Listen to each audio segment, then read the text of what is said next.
Hello there, Sarah from 17 once again. This is my Gears of War 4 Inconceivable difficulty video walkthrough. This is Act 2-2, it's called Geared Up, and at the very beginning you want to throw a bunch of grenades and don't bounce them off the back of Kate's fucking head, you stupid bitch! Nearly killed me, that! Because you have an unlimited supply in this armory, so there's no point in using anything else but spamming grenades. Once you go... I don't even think you have to go outside, but I'm going to do it anyway. Once you come out here, there'll be a cutscene introducing the first boss, which is called a kestrel. And the audio was super weird just then. But after this, it's going to put you outside in cover, but she forces you out of cover. And it's really stupid. I don't know why it does that. It's very easy to die there, because the inputs can get confused with what you want to take cover against. But going to cover immediately after you get pushed out of cover, and you should be okay, and then backtrack into this room. So from the safety of the arsenal over here, we're just going to be shooting with the Retro Lancer into the engines of the Kestrel. The Kestrel's weak spot are those glowing yellow engines. You can shoot it anywhere and still do damage, but anything that traditionally glows like that is somewhere you want to shoot. And you can use a sniper if you choose to, you can use the other guns, it's entirely up to you. The checkpoint is not great here though, guys. It's kind of awkward as she flies away. And then there's going to be a couple of DBs here, so once again I'm going to throw a couple of spawn grenades to try and clear them up. It's funny too, that very beginning sequence where I threw those grenades and one of them bounced off of her face, I did this sequence like 3 times, and in every other section it never happened, but on the one that makes the walkthrough, of course it happens. That's just the irony, right? And you're going to see me come back to this arsenal a lot. You want to do the same. But now that we have the custom Lancer, the easiest way to tell that you're using a custom Lancer is that it will have a wooden stock. If you don't have a wooden stock, you're going to fail the achievement. So be careful. You can swap this weapon out and then re-pick it up. You can also swap between a different gun, use it for a bit, and then come back and grab it. But as long as you have it, you'll be fine. You cannot, however, restart chapter. If you restart chapter, it will void the achievement. I do not know why. Something I found out firsthand. But all you do on this encounter is use the collision of the wall to stay safe while you shoot, and the moment the missile pod opens up, move over to the left-hand side of this wall. You do not want to stand in the doorway because you'll just get splashed. It's not a good place to be. And just keep on shooting it. And this is another one of those instances where I don't really feel like the Kestrel has any less HP. I would have to watch my Insane video, but I feel like that this boss has just as much life. It takes just as long, and it's just as interesting. And that's a big problem in Gears of War 4, in my opinion.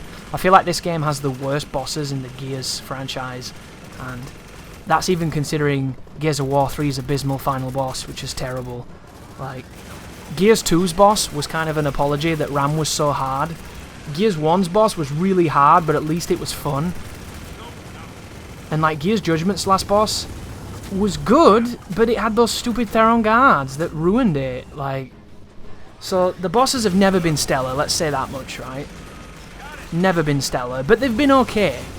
This game, every boss in it I don't like. And that's a rarity because I've liked some shit bosses in the past.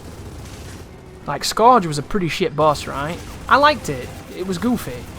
The Brumac fight that they shoehorned into Gears 1 on the PC version was dumb as shit, right? But at least it was 1v1. He didn't have friends. You know, you can get behind a shit Brumac fight, but the ones in this game, my goodness, do they make me blue in the face with dislike. But use this to pick up your ammunition. I'm going to be, as I've mentioned in a previous video, I'm going to be carrying a Retro Lancer and a Lancer for the majority of the game. We're just going to go 100% workhorse. And at the bottom of here, I think there's going to be a DR1 spawn. There he is. So I'm going to use my plentiful supply of grenades and get out of the way of his tri-shot. He took 2 grenades. What a beast. And there's some trackers. He's still going. There we go. We detonated him. But something you need to be aware of too. If your team chainsaws a DB and kicks it towards you, it hurts. If you have damage on your person when they do that, they will kill you. So your team is quite chainsaw happy, and if they do it incorrectly, you'll be murdered by your own teammates, which is kind of stupid, but it nearly happened to me. But just look at that. He's at what, mid-range with an SMG, and he put me to the death icon that quickly. That's crazy. The damage on Inconceivable is out of this world. It really is. And it's none more present than mulchers. The mulcher kills you in about 2 bullets. It's wonderful. The Boltok does as well. Like, you always expect the Boltok to do a lot of damage. It literally does 99% damage. It's an absolute shitfest. If they hit you when you're damaged, you're dead. And it just feels like you got one piece. But this garden fight, I wasn't looking forward to, because I remember this on Insane being quite tricky. But on Inconceivable, I had no problems here. So I either got lucky, or, I don't know, I played it better. I'd have to check the tapes. But at the beginning, I like to hug this piece of wood, and I like to use the cover trick to shoot around it. Take out the first few guys, and then I'm going to push towards that right-hand building. When those 2 DR1s turn up, traditionally, if you get them on you, you'll die, because they'll take a massive pounding, and you're too close to them to kill them in time. But on this run, when I was shooting them, I didn't get their attention, so they didn't care about me, and I was able to keep shooting them while they were moving forwards with complete impunity, which is really nice. But pick up the ammo. Notice how the ammo gave me 116 Lancer rounds? That's not what ammo should give you guys. So once again, further proof that it's hard to fake this difficulty. You'd have to be like the greatest editor in the planet. But here's a Guardian with a tri-shot, and then there's the dude with the overkill. But you see what I mean? I'm shooting at the Guardian, and the overkill guy's just cruising past me, not even caring. They're both over there. And it's just that moment of, I'll just chuck some grenades then if they're going to stand over there. And then I start shooting on them, and they're all walking somewhere else, which is really fortunate. If they start coming towards you, you need to move, because you don't have the right amount of distance to kill them. And that's the fight, which is symbolised by the toll. There is a very signature sound in Gears of War that tells you when all the enemies are dead. And it's one of the best aspects of design, because it's audio language that describes to your brain that you've won without needing to be told. It's wonderful. It's one of the great pieces of design in the game. And speaking of great pieces of design, the balance conceit for raising a heavy weapon is the reason why the guns are so strong. But on this difficulty and on this range, if you start getting shot, you're going to die. So there's almost nothing you can do, except for just then. I didn't take too much damage for whatever reason, that was great. But I don't recommend using heavy weapons at all, just fundamentally because they kill you too fast when you're trying to do it. And there would be one way to fix it. If you could change weapon while using a heavy weapon and it instantly dropped it and put you back into cover, that would be a wonderful animation cancel, but it doesn't exist. And it's strange because it exists in other ways that are really immersion breaking. So if you've ever done a meat shield, which is when you get an enemy that's down and you go up to him and you hold the button to pick him up and grab him and you put your pistol on, traditionally, to get rid of him you have to break his neck and drop his body, but if you change weapon, your character will drop the body instantly and it kills him and you don't have to do an animation. I would love that to work with the heavy weapon, because it would make them so much more versatile. But I think they're balanced around the multiplayer, because in the multiplayer those weapons kill you instantly.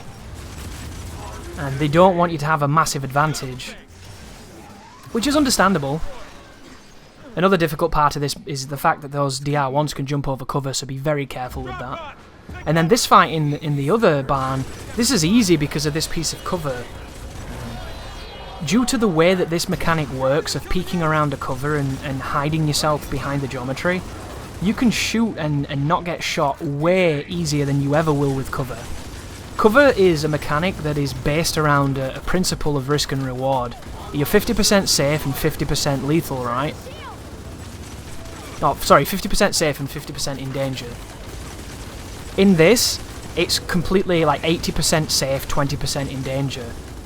And that's one of the reasons why the inability to flip the shoulder is such a strong part of Gears, because right now, you can only get in a position of power like this, a position of increased benefit, if you're on a surface that's to your left. If you're aiming out over your left-hand side, then you have to be in cover or using that movement technique to do it, and it's just not the same. Oh, another thing you might not be aware of as well, do you see that red X that comes on your reticle when you're shooting at times? That's telling you that your bullets are hitting the geometry and you have to be careful because the collision is blocking your shot. It also tells you that you're shooting a friendly fire as well, so... But there's only one way to kill your teammates in this game, and that's to pick up the the ghostly Boltok from the graveyard that kills anything in one shot. With that gun, you can team kill, which is really strange, but it's true. And then this fight right now, this is a difficult fight. I had a lot of trouble here on Insane. On Inconceivable, it took me 2 attempts. The first attempt I got sniped, which is going to happen when you don't respect the snipers. But I'm using a long shot right here to try and get rid of the Embar guys.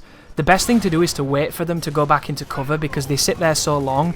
You can see their head at all times. There's no way you're going to miss that shot. You do not have to be a good shot. You do not have to have quick reflexes. This is not sweep shotting a rolling opponent. This is literally just aiming and shooting. I'm going to make it look difficult though, because I'm garbage. But we'll get it done. And I like to stay back here because next to this wall, you can oftentimes avoid the Guardian splash, which is what happened just then, but I got very lucky. The Guardian rocket is ridiculous. It hurts so much. And what I'm trying to do here is I'm trying to exploit the cover so I can look around it and shoot him from a distance, because I know that that works, because I did it on my Insane run, but I couldn't get it to work for me just then. And I start getting tagged, so I move back. There he is. This looks like we're playing a first-person game just then, because the camera was so far up my bumhole in this wonderful 35 FOV right now. Which, the FOV on PC looks wonderful. If you want to see the FOV on PC, guys, watch Big Benedict's walkthrough for Inconceivable. I was checking out his videos the other day when I was editing this, and I couldn't believe how much of the screen I could see. It was wonderful. Here we go. One of the biggest frustrations about this enemy is that if it runs away once you weaken its shield, and it gets its shield back, you seem to spend more time getting rid of the shield than you do damaging it. And I don't know if it heals. I don't think it does, but it probably does, right? It's one of those cheesy mechanics, and I'm trying to look over the building then because I'm getting a bit frustrated here. This is one of my least favourite fights in the game. And it's just because they do not give you good enough cover for this. If you mush forward, that's a word. If you move forward, you could become at risk of splash damage from the Guardian. You also become at risk of getting rushed by the DBs. But if you stay back here, there's nothing to take cover on and have any kind of guaranteed safety. So you spend the entire fight hugging this wall, which is pretty safe, but it's still dangerous, you know? And the only fights in this game that I dislike are fights like this. The one in Powerless, where there's no cover at all, and there's a big long path, where if you go close you get rushed and killed. If you stay back it takes forever to do it, and your team just keeps hugging the cover and making it really frustrating. There's like 3 fights in this game that are like that, and I just delete them, because I just don't think that they're fun, I don't think they add anything, I think they're altogether uninteresting. This one is not too bad, because I think it looks nice, and it's got a mix of snipers and DBs and Guardians, and it's quite a nice long range area, but you're at a... They have the height advantage, they have the distance advantage, they have the accuracy advantage, and they have the cover advantage. So it is not in any way, shape or form a battlefield that you want to take lightly. Which is why I'm doing this so passively as well, guys. And there'll be somebody watching this thinking, why am I not being more aggressive? Because they're more aggressive and it works for them. Dude, do what works for you. You know, these are only a guide. It's only some suggestions and some strategies that might help. This is in particularly not a very good strategy. It's a safe strategy, but it's not going to be the one that makes you look like a baller. There's plenty of those coming up. This isn't one of them. And one of the things I really, really learned to appreciate on this difficulty was patience. There are times when just sitting back and just assessing the battlefield are the best option. And to some players, that's, you know, too slow. But feel free to rush and be more aggressive. It's entirely up to you. But when you see the damage that they're capable of, you'll understand why distance and a slower pace can be very, very useful tools. There we go. DB's down. We can push forward. It's got a very iconic sound as well for them dying, which I appreciate. The sound design in this game is sublime. It always has been in Gears, but I especially like the telegraphing. There's a telegraphing on a lot of things. Like, I wish the telegraphing on the sniper was a little bit more unique. You can hear the Embar build up before it fires, but I think it's a little bit too nondescript and a little bit too quick for you to hear it and know that it's coming. If you can compare it to the Snatcher's Quill, he has a death rattle that he makes, and you get about 3 seconds before he fires, and it's more than enough time to completely deal with it. Whereas the Embar, you hear that build, boom. Hear it, boom. like that, and it's just subtle enough, just far away enough for you, unless you're wearing headphones, to easily be able to lose it in the cacophony of the battlefield. And I mess up my reload, which is hilarious. I should never mess reloads up, but it happens. And I've got no excuse either, guys. It's not nerves, it's not panic, it's just garbage fingers, I guess. I'll tell you what I do a lot, which it might have been. And yes, I did say do. I go to reload when my gun automatically reloads itself, and I fuck up the active that way. So if you ever see me mess a reload up super close to the start of the reload, that's what that is. That one just then, on the previous reload, I don't know what that was, it was just a bad reload. And in the multiplayer, there's a cooldown on active reloads. What kind of garbage is that? Get that balance out of my Gears of War, goddammit.